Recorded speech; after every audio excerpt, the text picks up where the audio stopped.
And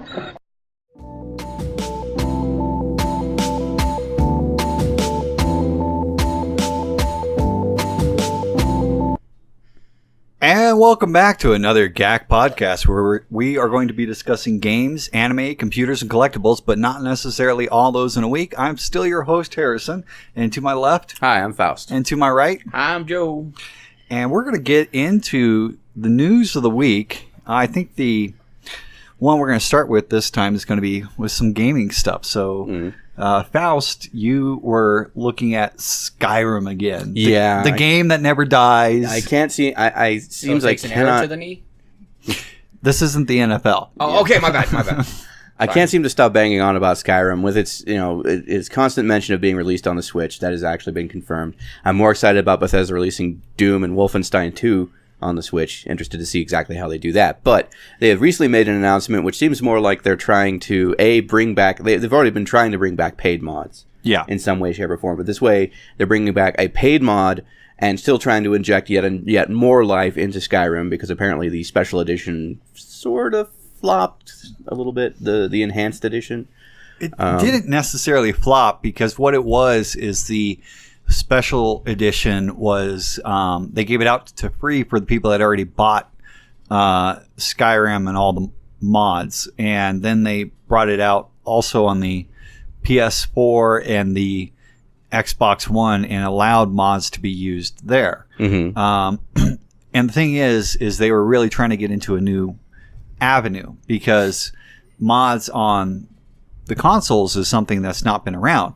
But on the PCs, well, we have all sorts of gratuitous mods. You can go look at Pornhub and you can find a bunch of interesting Skyrim mods for sure. Yeah. While this has not been confirmed whether or not it is a mod for sure, they have announced Skyrim is going to be getting a survival mode, much along the lines of the survival mode that made Fallout New Vegas interesting. No. I'm not necessarily saying it was more entertaining. In fact, when I played it on hardcore survival mode, it wasn't more or less of an experience. It was just another thing I had to monitor. So one of the things they're adding in, you're going to have to monitor hunger, fatigue, cold. So you have to be sure to stay warm. You can actually take damage from that. Freezing water will. So here's a question be for dangerous. You. If you have to be aware of cold, since there's mountains and snow everywhere, are they going to have the same freaking problem that Far Cry Primal did, which is you need a designated fire to stand by? You can't just set a tree on fire and then stand by that? So, in a sense, maybe. The thing about it is when you travel to snowy or rainy areas, your cold meter is going to increase. Being more cold decreases your available total health. And as you become colder, your movement speed and ability to pick locks and pickpockets will begin to suffer. Well, that kind of makes sense. Yeah. But then Winter Haven's out. Well, I mean, the thing with all this is it sounds like they're taking the mechanics from Fallout 4 and putting them back into Skyrim. That's quite possible. The thing about it is the way to stave off cold is to have there's a separate warmth rating that is affected by things like armor and potions that will increase the amount of time it takes to become cold. Is there going to be a new shout that's just like, hey, I have no clue. Better. So yeah, fast travel is disabled. So you have to travel everywhere by foot or horse. Oh, that's just in the survival mode? In the survival mode. You no longer regenerate health. So Fallout so far. Yeah. To level up, you must now sleep in a bed. Carry weight has been significantly reduced. Also quickly drains your stamina and causes you to become fatigued much faster. And arrows and lockpicks now have weight as well. Now, what the real thing would be is if they gave gold weight. Yeah, money weight. There would be diseases. They're fleshing out the disease structure, because there were a handful of diseases in the base game. So do they have ladies of the evening like they do in Fallout? I mean, because that brings a whole new mechanic. Hi, you've got gonorrhea. Yeah. I don't think there was really anything like that. You have canosyphalates. You can also be visited with afflictions. They better dang well reverse this also, where if you decide to be a monk wizard who just basically doesn't fight with anything but hands and spells, and you don't carry anything, you better be like the like anti-fatigue kind of guy, because it'd be like you're not carrying anything. You have. They need to add more than just taking away stuff. That's all that survival is taking away stuff. They've also added in a few minor changes to perks and standing stones, and also being a vampire or werewolf. Can both of those can restore their hunger by feeding on victims. And while transformed in either one, you can become colder much slower. How do you transform into a... I thought you were just a vampire in that game, but you can, but there comes a point in time with the Dawn Guard where you switch... If you let the disease progress far enough, you can turn into what's known as a vampire lord, which is essentially just like being transformed into a werewolf. Like a big bat? I don't know. Now, while all this is cool, the big thing with this is Bethesda trying to promote their Creation Club, which is the pay for mods. And the Creation Club is going to be not just for Steam, but it's also for Xbox One and the PlayStation 4. So this is basically a push for the mods on the PS4 and the Xbox One, and that you're going to end up paying for them because you're going to get free for 1 week the survival mode. And then after that, you have to pay for it. Yeah, so you can try it to see if you want to continue playing like that. Would you like to still be fucked? Yeah.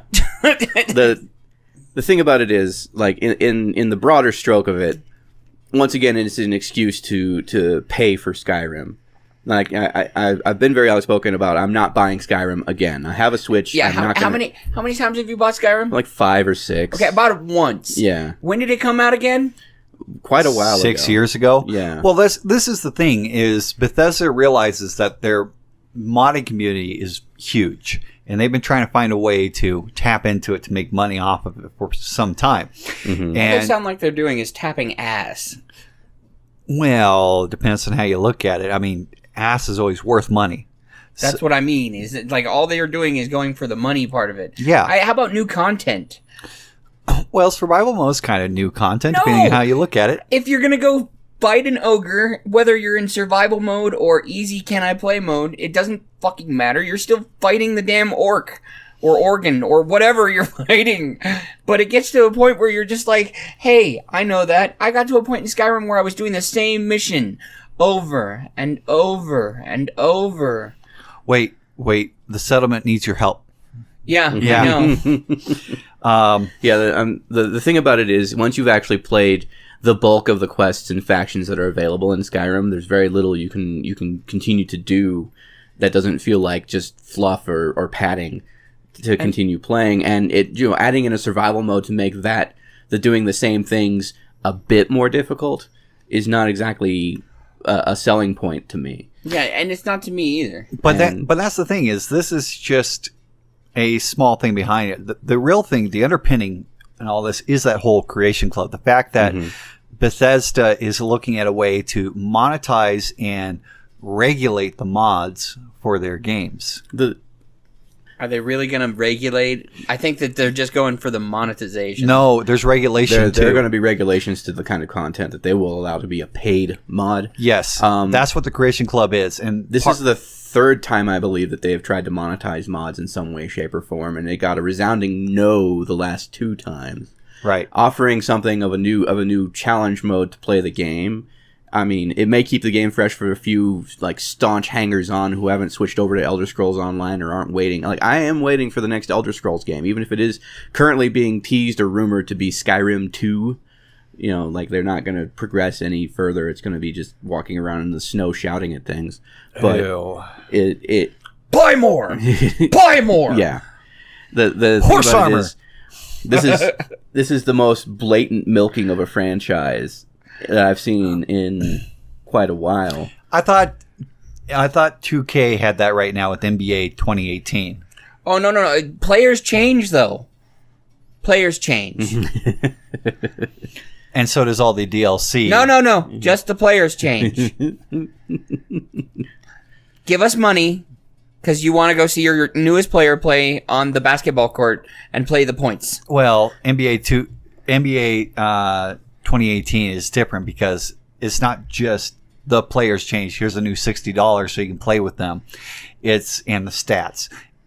Everything is DLC and add-on content and everything else for that game. It's like the overload. whole DLC add-on content season pass thing has become sort of a viable model just because it's been proven to work. Yeah. Whether people enjoy it or not, you keep paying for this shit, so they're going to keep doing it. Bad. Stop paying for it. They will stop doing it. You're not going to listen because you want the game, but or it's like, what is it? The games like Battlefield or Call of Duty, where you buy the enhancement pack, so you have all the weapons, versus going through and unlocking versus actually playing the game. Yeah. What? Yeah. Yeah. Those bastards. So they're quick paths. They're like, hey, you can, pay to win. You can pay to win. Yeah. Oh, okay. So I will even backpedal a little bit. There are times where I played games and I'd rather not go through the slog of a horrible storyline to be able to play multiplayer. I mean, Halo has Halo's good. I've always really enjoyed Halo. Halo 1, Halo 2, Halo 3, all phenomenal. Halo 4 was a little fighting, and then Halo 5 was a little fighting. But if I could be like, hey, do you want all the weapons, or do you want to be able to unlock all the skulls? I might pay $5 for that, just so I don't have to do it. But the problem is bad. I know. And this is why I said I was going to backpedal a little bit. Yeah. But at the same time, there's a point where it's just like, how can a game that came out, when did it come out? I don't know. 2011, let's say. Okay, so a game 6 years ago. When Skyrim came out, I beat the tar out of that. Mm-hmm. Anybody in my household knows that I was the ultimate badassery. I would kill any dragon in a single hit because I broke the game. Mm-hmm. Then they released the new, like, heavier duty, like, go actually fight versions. But those were all free. All right, you wanted to make it harder and make people like me who break games totally take responsibility and actually, like, go actually play the game. Mm-hmm. I accepted that. But then, like, all the additional content, especially when it's just like, hey, would you like to play this multi-pack? $25. Yeah. Mm-hmm. Well, the nice thing with all this is with your Halos and your Skyrim on the Xbox that you probably purchased again now to use with the Creation Studio, you can now... Let me have my narrative here, okay? Quit shaking your head at me. You can now go play it with the original Xbox Duke controller because it's being re-released. So... So for our audio listeners, Joe is sitting here basically mimicking the Xbox Duke as a lap desk. Yeah, a 2-foot wide controller.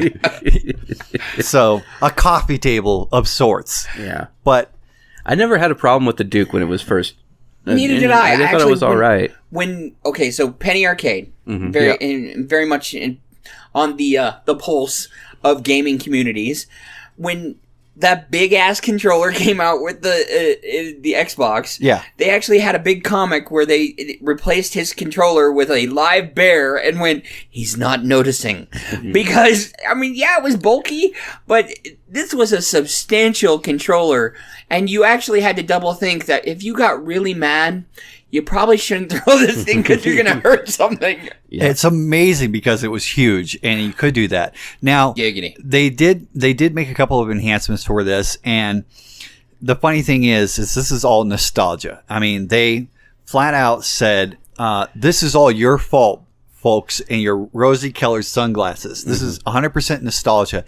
And even the Xbox, senior manager was kind of like, Nintendo Classic Edition. Keep going. But I want this. But I kind of want this too because it's the feels.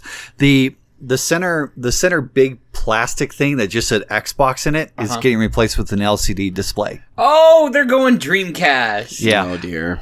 But it is really cool because it's like part of me was kind of like, I kind of want to get one of these so I could play with it on Windows 10. I was looking into doing it because it's just so absurdly huge. I still have my normal Xbox 360 controller and the dongle that lets you connect it to your computer. That's been my controller of choice for years now. Yeah. Before and when I was traveling, I had to pick up a Rock Candy corded controller for my laptop. I have no idea what you're talking about. Huh? Yeah. So I mean, I've got a travel controller even, and it's still an Xbox 360 controller. I have an Xbox One, and I do use an Xbox One controller with it, but it's functionally identical. Yeah, They've changed nothing except the terminology. Yeah, the home and the back button, which is a lot better than the PS4 controller. Hey, now that's fighting words. Which has that awful touchpad on it. Well, okay, I all right, internet, raise your hand. Who actually uses the touchpad? No, I don't, because it's a piece of shit. It's like it's one of those things where they come out with a new technology, they go through all the trouble of innovating it, and then they force developers to actually use it. The only touchpad I use with my hands is my wife. Giggity.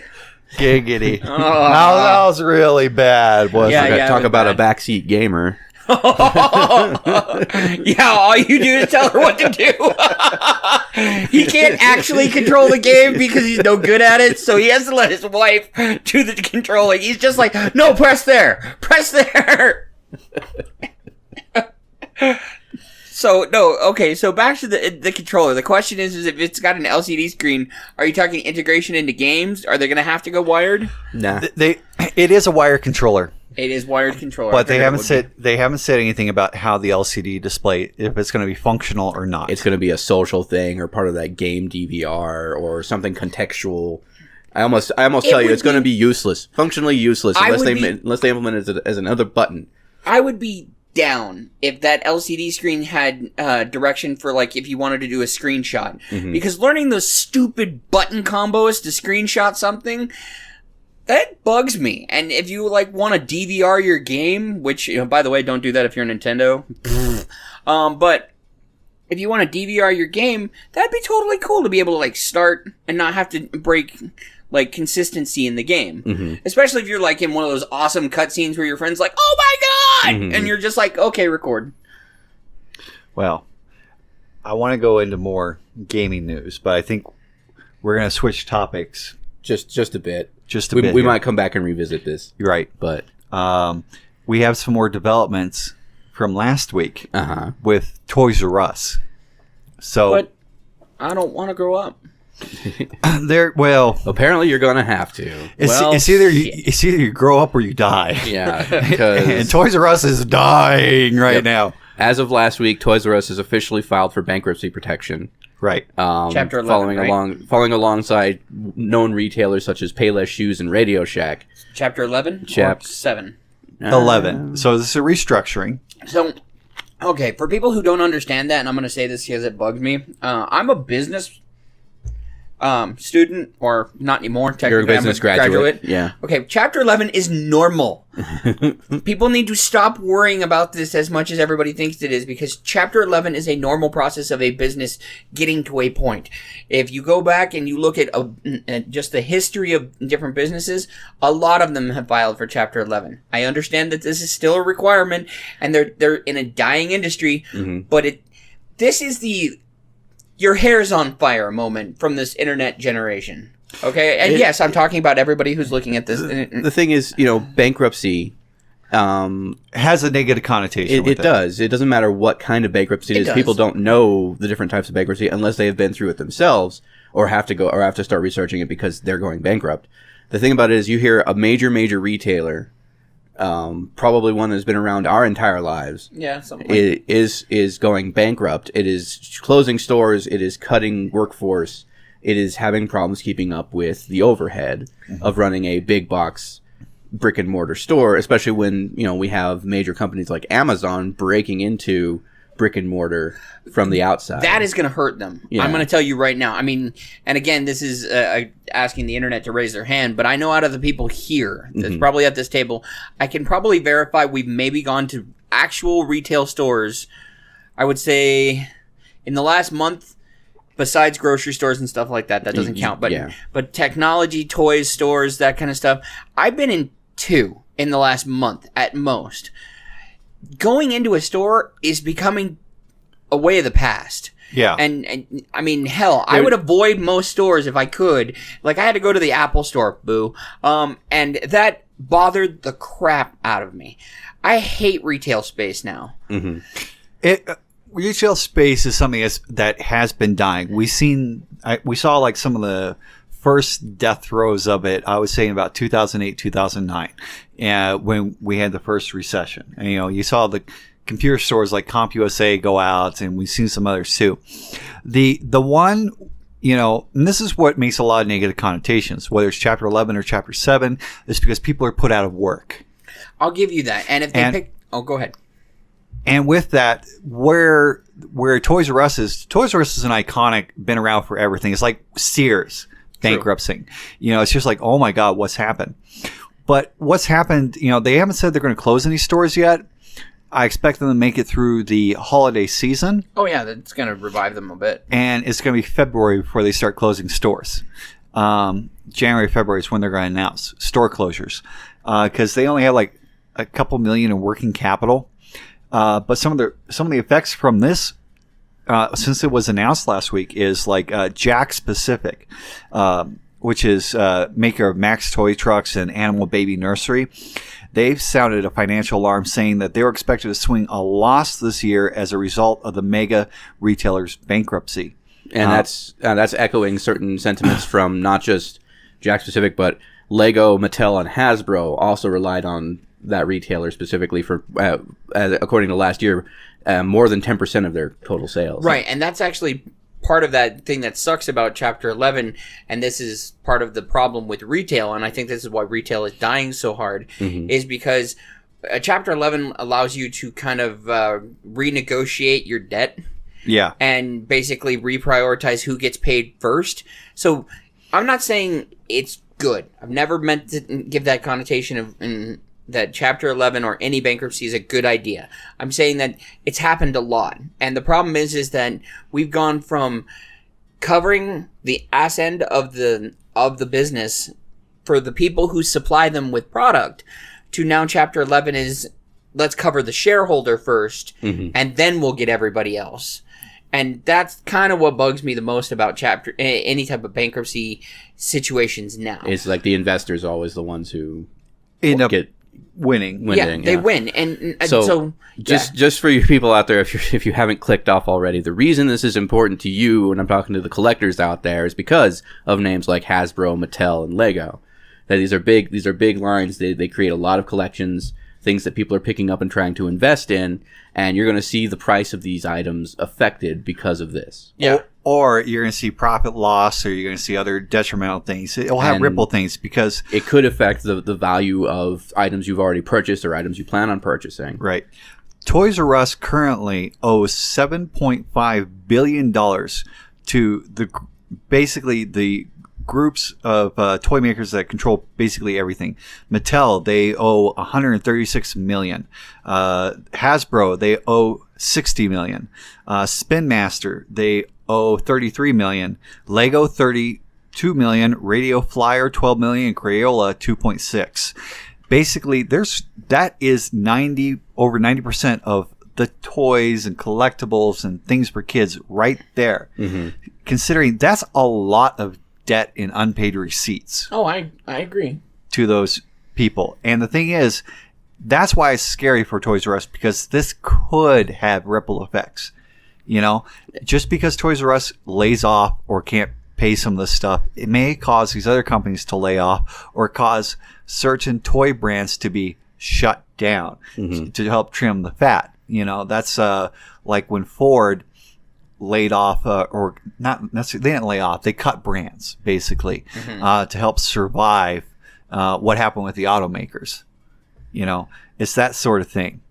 And that's where it's scary. So the other side of this, and this is kind of more of a darker kind of opportunistic kind of thing, is if you do have a location getting ready to shut down in your area, you want to keep a close eye on it and probably be ready to line up, because I'm pretty sure there are going to be collectors around the block getting ready to pick at the remains and try to snap up some core deals from stores just trying to move their inventory before they have to package it all up and ship it back.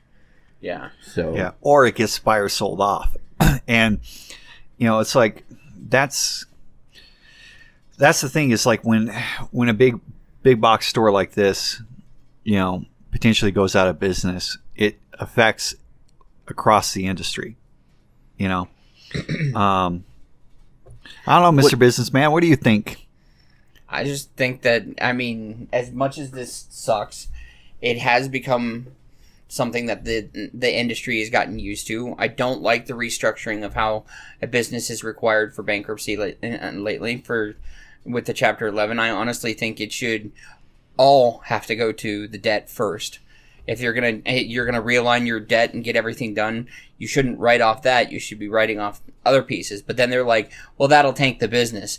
But honestly, with all the fat cats that are out there anyways, just making extra money off of this, off of the blood that seeps from the wounds of these businesses. The ever-present and villainous toy baron. Well, not even just the toy baron. I'm talking about just everybody. Yeah. Because, like you said, the ripple effect goes out there. And so, it sucks. I hope they survive. I hope they don't turn into a Radio Shack issue. I think they will. In my view, what it was going on here is we're noticing a shift in the current landscape of the world, and I think retail businesses, especially big businesses like Toys R Us and them, are really going to have to restructure in a sense and make the shopping experience more specialized. It's no longer about that's the only place you can go to get a thing. Now they actually have to make it where if you go to this place, you're going it's like going to an FAO Schwartz. Mm-hmm. I've only been to one in my lifetime. I will remember going to that place to the day I die because it felt like I was 20 years younger when I walked into the place.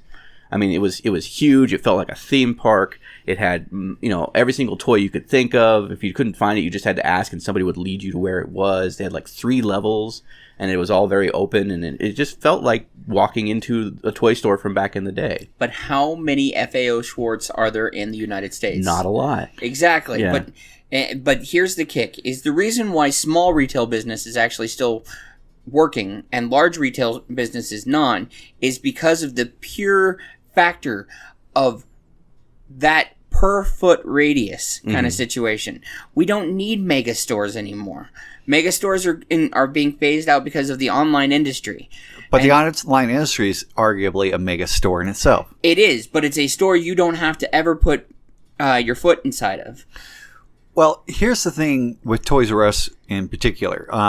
It's like I remember going to it as a kid, and it was awesome. And I remember it was still pretty cool going to it over time. I think they've not learned how to adapt to the dynamic retail shift recently because their prices are too high online. Their carts shopping's kind of sucky. They don't have any in-house brands like Best Buy does, like Insignia, to help bolster products, or Costco has the Kirkland brand. And then on top of it, the experience nowadays in the store is sad and sucks. Okay, so I've been to Toys R Us in the past 6 months. I will put that up there. It's actually, I went last month. Mm-hmm. That place is dead. Yeah. And I understand even during Christmas time and stuff like that. I wanted to find a Nintendo Switch for a while. So I started calling everywhere and could not find it anywhere. And that's one of those reasons that I think that retail is failing. But when Christmas and everybody else, and that kind of stuff comes around, that's when those businesses really flourish, is because they have it now. Mm-hmm. We've lost the sense of, I need it right now, today. Well, that's because Amazon allows you to get it right now, today. Well, tomorrow. In some cases, yeah, you can get same day or next day delivery in certain ways. But even then, the online market is starting to break into that Black Friday holiday sales kind of thing, right, with Cyber Monday and basically having sales and deals alongside or even better than the stuff you can get from the brick and mortar stores. If you're willing to just put up with it and wait, and that puts a heavy strain on the shipping industry, but they have actually expanded to accommodate that kind of thing. Well, they love that. They're like, wait, we're not dying anymore? Yeah. It's like people are actually using the postal service. Yeah, that brings up a whole different argument because with the Postal Service and Amazon. That's another one we could go on for hours with. But the store experience from a consumer kind of sucks. I mean, it's like the Toys R Us and Baby R Us have been merged together. The toys that are getting put in there don't seem as cool as they used to be. There's just... I'm old manning it at this point, man. It gets to the point where I walk into a toy store and I'm like, none of this stuff is appealing. Yeah. The last time I was in a Toys R Us, I went with him, and that was because I had just come to terms. I'd been hearing about him being a collector. I'd seen his collection. He has a rather extensive one: Transformers, Star Wars, that kind of thing. And I was interested in how a collector would browse a store like Toys R Us. So I went to Toys R Us with him on a lark. And yes, you were right. It was dead. It was kind of a disheartening experience, especially because I wasn't looking at the things the same way he was looking at them. Pointing at Harrison here for those audio listeners. And the stuff that I would find myself looking for is like board games, or I mean, I browsed through their pitiful electronics, and it was like I could get 10 times better for 10 times cheaper online. Yeah. And I totally concur. But like I said, the time I've seen that places, the brick and mortar that's actually holding up still is the holiday season. I do say that, yeah, they would survive, if they can continue doing a holiday season. But once again, I say that it needs to really be, they either need to specialize or kind of concatenate and not just be as specialized. So either they all gather together in like one big box, like a Walmart or a Target or something like that, and then they just do like, here's the Toys R Us side, and here's the shoe side, and here's wherever else is sporting goods and stuff like that. They need to invest in extra dimensional space. Yeah, certainly. Because if you could expand the store for 6 months and then retract it back after the holiday season, that would totally make more sense. And that almost makes sense. It's kind of like what the Halloween stores do. Yeah, Halloween stores do crop that. up in whatever space is available and then go away because it's no longer the season. Right. And that's what I'm saying, is if they were more specialized and more about this is the season when people are actually looking for this kind of stuff, as opposed to trying to offer this stuff year-round and losing money for all the time that they're open and nobody's buying anything. Like, yeah, I mean, yeah. I would imagine that, like, the Toys R Us near us is a really big store. It's quite large. They could probably do half of the size of that store. And they've been there for years. I know. Yeah. They've been there since the mall was first, like, put up. Was a mall, yeah. So, yeah, that's just my view on it. And it sucks to hear it because, yes, I was at one point feasibly a Toys R Us kid. Back when you could actually play the video games in the store, and you could touch things, and it wasn't all locked behind everything, and the games were fair price against everything else, and it wasn't made out of crap material. Yeah. They don't make stuff like they used to. Or they had the Toys R Us shopping sprees. They don't make stuff like they used to. But I think it's about time we move on. Moving on. So, for this next bit, do we want to talk about YouTube? I don't know shit about YouTube. I do want to YouTube. I do want to do one small blurb before we move into YouTube, and I can tie it back in with some bullshit. But I do want to mention it did come out as a way of kind of tying up the plot jump between the original movie and the new one that's about to come out here. But I was notified of a 15-minute Blade Runner anime, which I'm going to be looking up the information on here while I talk. A Blade Runner anime. Because I have to be able to say the names, and I have to be able to see the names to say the names. See the names and say the names. Isn't it all just Harrison Ford and Ryan Gosling? Ryan Gosling. Gosling. Did you see the interview with Harrison Ford where he was hamming up, and going, this guy, and Ryan Gosling sitting right next to him. He's like, Ryan, yeah, Ryan, and he kept intentionally screwing it up. It was absolutely hilarious. Harrison Ford was old manning it on purpose. Oh man, I just rewatched Kingdom of the Crystal Skull. That's for a different Shia LaBeouf. Yeah, but there's some stuff I missed the first time around. Yeah. There always is. There always is. Well, so, I mean, like him actually. Yeah, go ahead. So the reason why this is kind of relevant is because Shinichiro Watanabe, of Cowboy Bebop and Samurai Champloo directing, was approached by the director of Blade Runner Blackout 2022 and asked to make a a small short episode anime, one episode anime, explaining a major plot element that was going to highlight the changes between the world that you see in the original Blade Runner and what's going on in this new Blade Runner. It's like an extra sketch. Kind of. The major thing is that the replicants skip a generation. So in the first movie, their Nexus 6, they skip the Tyrell Corporation skips a generation and releases the Nexus 8, which is an even better one, and they remove the limitation on their lifespan. And this causes major backlash as far as actual humans and these replicants that are better than humans. And so I'm fine spoiling it because it's only 15 minutes and you can watch it solely on Crunchyroll if you pay for it. So fuck you guys. But essentially what it is replicants, they create a sort of a terrorist cell or a sect that decides to wipe out the way that humans find out where the replicants are is there's a major database that contains the location and name of all of the replicants that have been made. And so they take it upon themselves to wipe out this database and therefore remove any sort of record. And so the only way you can find out if somebody's a replicant or not is if they have a serial number tattooed under one of their eyes. So it's, it's a major one, but it's handled almost like cut footage from the Animatrix, is what it feels like. And I have trouble saying that because I'm a very big fan of Cowboy Bebop. I thought Samurai Champloo was all right. And I'd like to see this director continue to get work, and I don't want to lambast it for that. Though I have been kind of a major fanboy for the Blade Runner movie. Yes, me. No. Yeah, I've watched every single type Who of has cut. the 7 different copies? Yeah, I have 7 different copies of the movie. And so when I heard that they were making another Blade Runner movie with that guy, Ryan Gosling. Yeah. Okay. Ryan Gosling. Ryan Gosling. Ryan Gosling. And Harrison Ford's back That guy reprising from La La Land. reprising yet another role. Harrison Ford? I would like to see Harrison Ford in La La Land.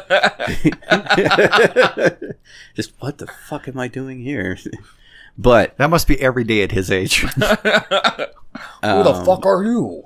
so I will say for 15 minutes you can watch it for free on Crunchyroll if you go and you can watch it in like 480p. But if you want to get if you want to watch it in HD, you have to sign up for Crunchyroll and endure their ad structure and everything like that. So I was the reason I found it interesting was because when I was linked to it, it was a YouTube link, but the YouTube link was content ID'd. It was copyright DMCA'd, and it was DMCA'd by Crunchyroll. So apparently Crunchyroll is trying to maintain their exclusivity as far as releasing this and bringing people to their site to watch this anime, which I think hurts this anime episode more than it helps Crunchyroll, because you really want to get this information out there. You want people to be able to see it. Otherwise, you're going to... I don't know exactly how they're going to handle this kind of jump. It is a major shift between a movie that is years and years and years old and this movie that's just about to come out. So I have a question for you. What was the model of the new replicants? Nexus 8. This sounds like a cell phone. Yeah. Google infringement. Yeah. Hey, Blade Runner had the Nexus long before Google did. In fact, they probably named it the Nexus because of Blade Runner. Maybe. Oh boy. Yeah. So Well- other than that, I would say it's very wonderfully directed. Except you know what's going on. You figured it out. They do very little telling and a lot of showing, and I think it's really well choreographed. But it's short, and it fills in a plot hole that might be there or might not be there we don't know. Might create more. Might create more. We don't know with the movie coming out. This could be just something that is just purely a protracted advertisement for a movie that hasn't come out yet. We'll know soon. Mm-hmm. Join Quick and Dirty Reviews. Yeah, go check out Quick and Dirty Reviews. We'll probably be reviewing Blade Runner. Oh, yes, we will. So with all this, Yeah. and YouTube, and DMCA and everything else, YouTube has been catching flack left and right for months. What? That's copyrighted. What is? That. I don't know what you're talking You're about. going to get us copyright claimed and get our channel removed. Do you want to get sued? Did you want to get sued? So That's copyrighted. yeah, it's getting crazy. You It know? is. And so the two things that came up this week are one is linking to Patreon to make money outside your videos, like in the YouTube end cards. They have made it more difficult to do that, yes. Yeah, and the other one is going to be Nintendo is barring creators from streaming their content, and this has just been updated with the creators program itself. So is Nintendo barring specifically streaming on YouTube, or is they barring streaming bar none? On YouTube. Just on YouTube. Yeah, they've updated their creator programs user guide, which you're supposed to be registered to anyways to be able to monetize and make money off of any video you put up on YouTube. For Nintendo. Basically, Nintendo says, we want to vet this video first, and we want to vet you as a creator. With revenue generated from live stream broadcast on YouTube will be handled in the Nintendo Creator Program. If you are not part of the live streaming for the Nintendo Creator Program, you are going to get shut down by Nintendo. And that's one of the things that now... And Nintendo's always been draconic with all their stuff. So now we're going to have two bouncers in our lives.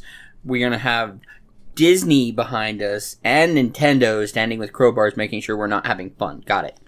Well, we have YouTube too making sure we're not having fun. Yeah. Just as YouTube stands in front of you with a crowbar. Yeah. Yeah. And in the Jimmy. They've hit a lot of people in the jimmies. And the two interesting ones here is one, they and we're going to go talk about the Patreon thing. But they had announced back in March that if your channel is under 10,000 total lifetime views over the entire channel, you can't get ad revenue. Okay, but are like, okay, so we have a channel like that, and we were looking. Subscribe and watch Jenny Fedora Productions. Yeah, go watch. Please go watch her gameplays. Yeah. But on that channel, it's interesting because it still said we were monetized, that we could get ad revenue and everything. Apparently, there was a bug and a glitch with this, and they corrected it. We had still underneath 10,000 lifetime views on that channel, so we've been stripped of all monetization and showing that videos are even monetized on that channel. And I thought we were in the clear because we had this channel well established before this rule came through. So you think like a grandfather plan? Yeah, I thought it was grandfathered. But apparently we are not part of that channel is no longer part of the YouTube Partner Program, and it's been... So let me get this straight. Just like any grandfather, you're going to throw it in the closet and forget about it? No, we're still putting it out there. No, as a grandfather, I'm going to be sitting here and saying, get off my lawn, YouTube. Thank you. Yeah. But the thing with this is one of the things, and then we find out now that they're making it so that you can't link to external sites if you're not YouTube verified, such as Patreon, to get revenue. So, and this is specifically on the end card at the end of videos. You cannot put an external link there unless you are a YouTube partner with 10,000 views over the lifetime of your channel. Which means that those people who are small creators who are trying to supplement their income with people who are subscribing or something like that, they are now being further punished and further prevented from putting it out there, because the only place they can really put that kind of link now is in the video description. Yeah. Which I think already gets parsed and decided whether or not you can monetize a video is whatever you put in the description. I see this now. Okay, so what they're doing from a business aspect is, since most of the community is probably not there, that most of the larger community that has monetization that is over 10,000 views, they can get the money from their ad revenue because they show that that YouTube already can piggyback and get some of their money, since they have such a hard time with making money and have publicly come out as the CEO saying that we don't make money. Right. So they're piggybacking on the lower end guys, saying we're not going to monetize you unless you're a big guy, because that way we can monetize your shit and take all the money for the ad revenue from your stuff, because I still have to watch an ad no matter what quality of freaking video I have to see. I block ads. Well, what's interesting, you're right and wrong there in a lot of aspects, because even now, so the small videos, you can still get YouTube Red revenue, but small videos now, because of the ad apocalypse, will not have advertisements on them, because those channels have not been vetted and cleared as acceptable.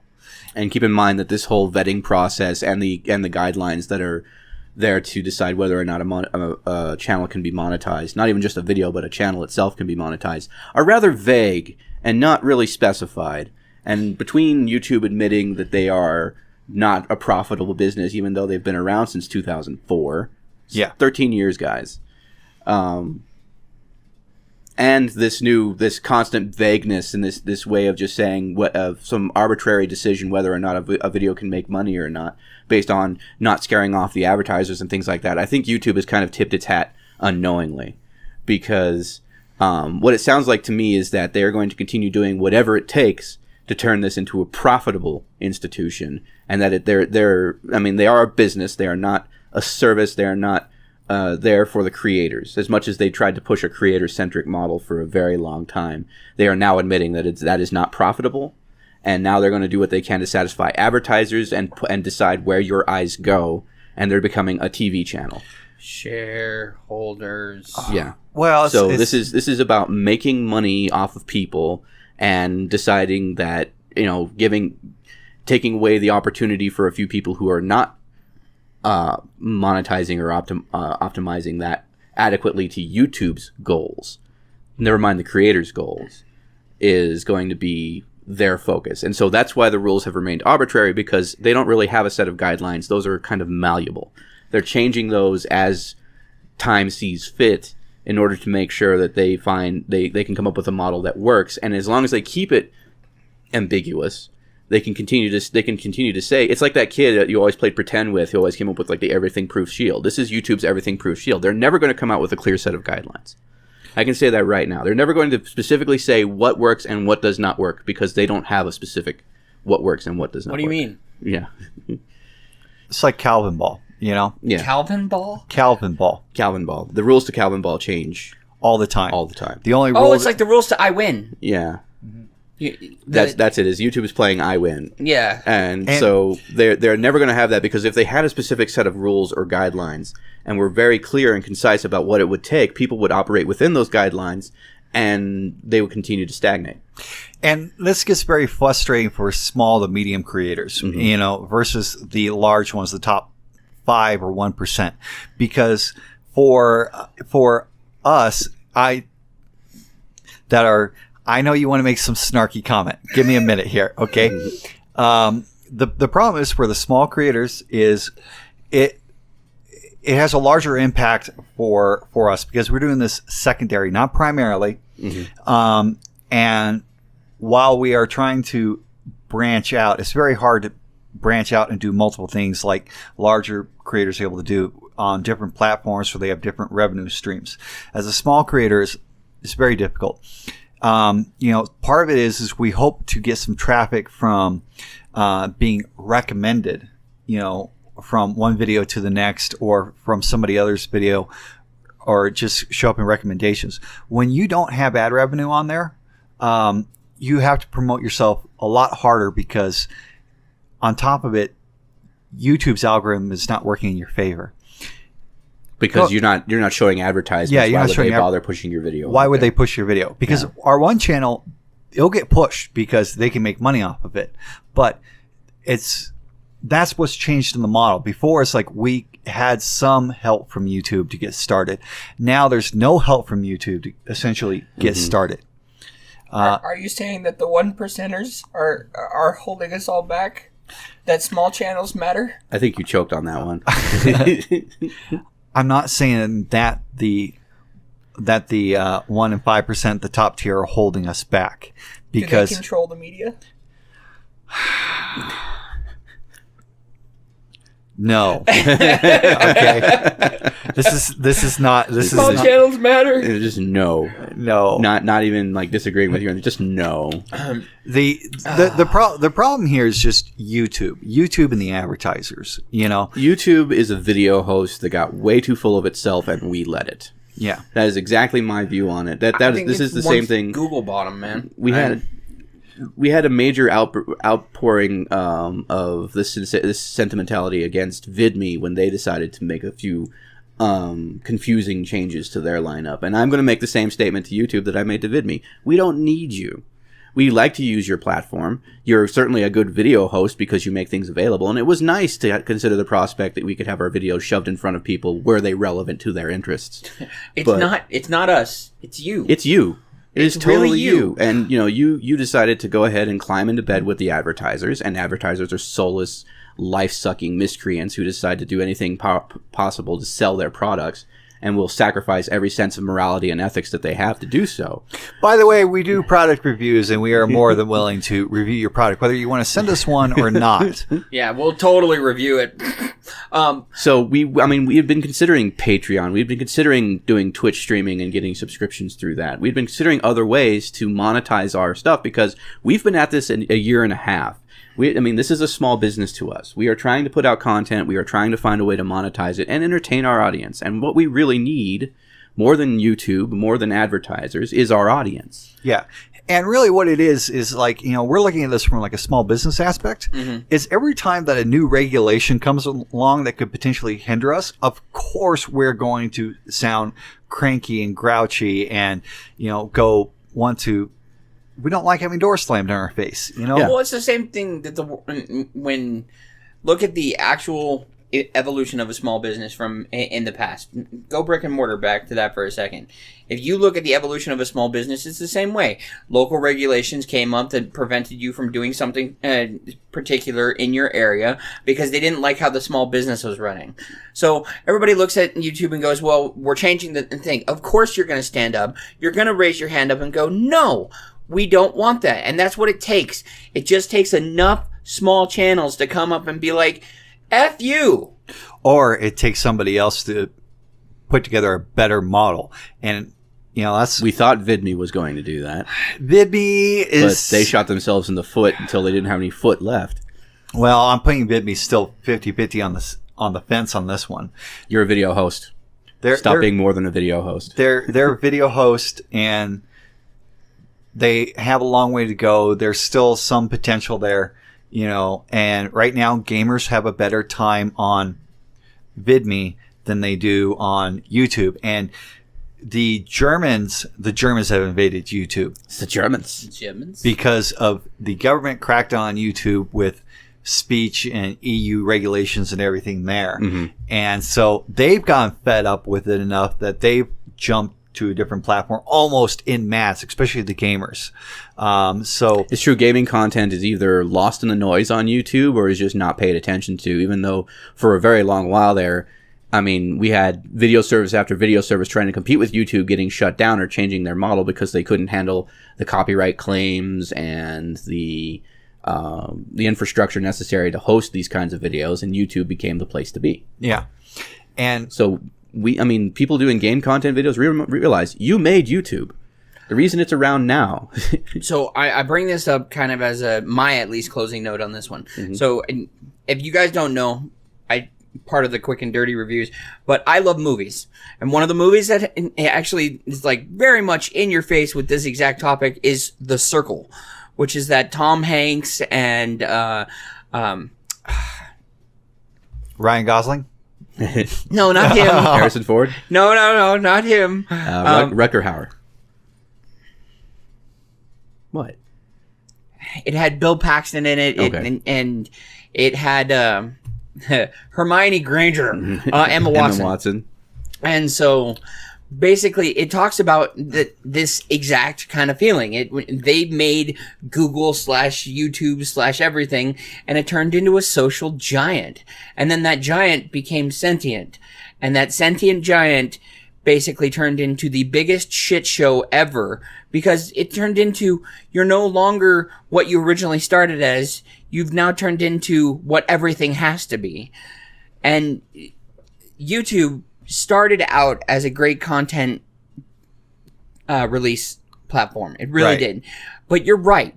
It's gone into TV now. It's taken its own moment.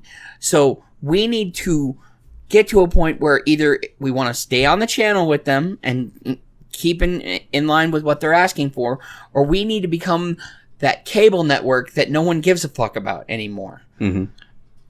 Or, this is, the thing about it is YouTube for a while there was becoming like a very a much more expanded version of public access. Right. It's like people could upload videos of whatever, makeup tutorials, vlogs, unboxing toys, assembling Lego models. I mean, playing video games. It was all of these things and more that people could upload. And then, it became a lot of people are looking, a lot of eyes are looking.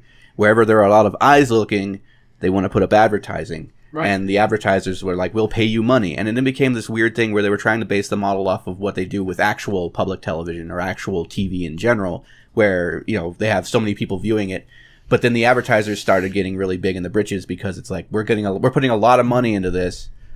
And never mind that we're getting a lot of money out of it. We want to make sure we have a say in what goes on your channel. Look at YouTube Red and YouTube Movies. Who the hell 10 years ago would have gone, who would be an excellent person to make a movie with?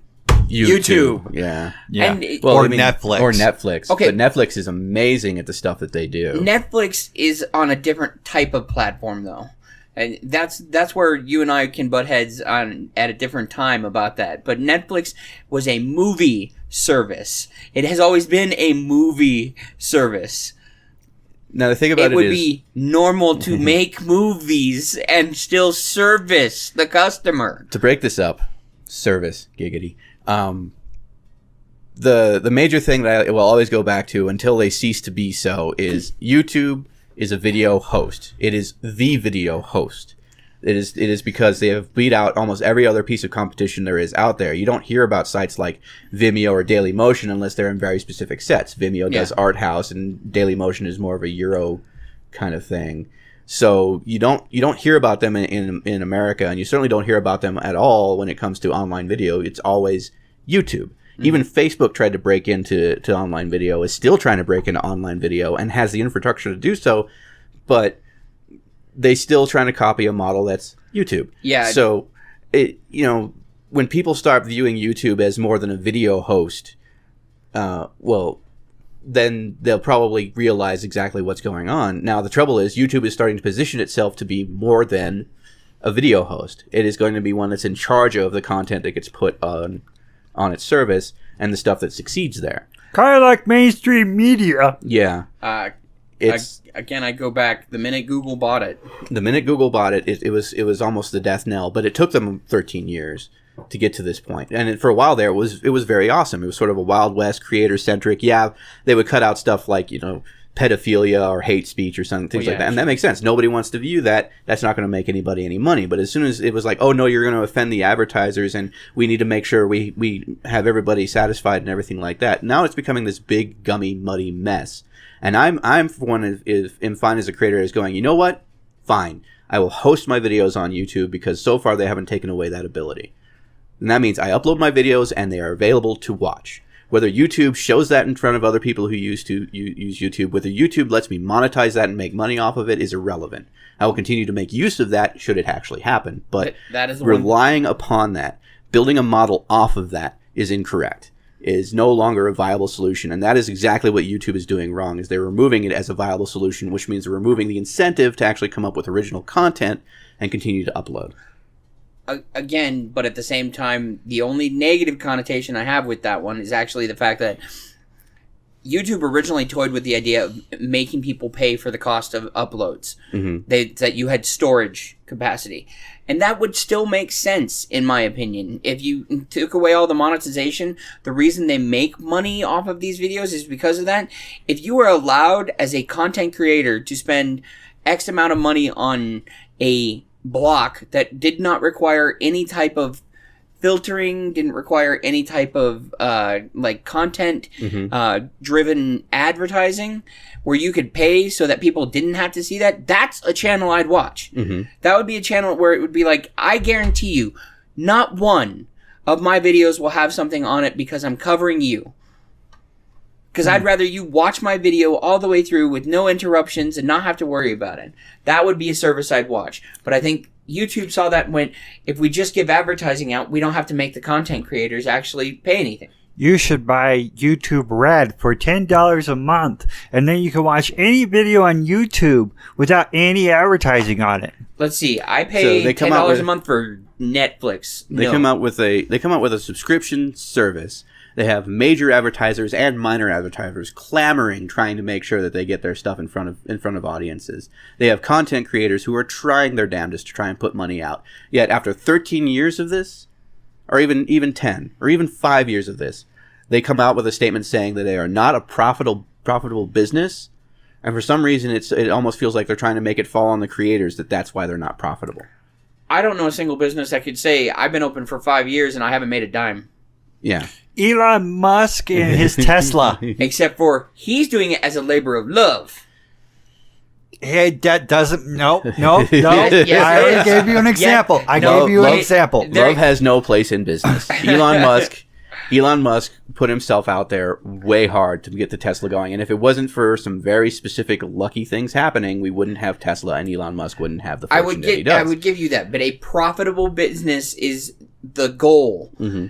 Elon Musk is not going for profitable. He was going for saving the world. You said 5 years and not being able to say you're profitable. All right, and I gave you an example. Okay, let me roll this back a second.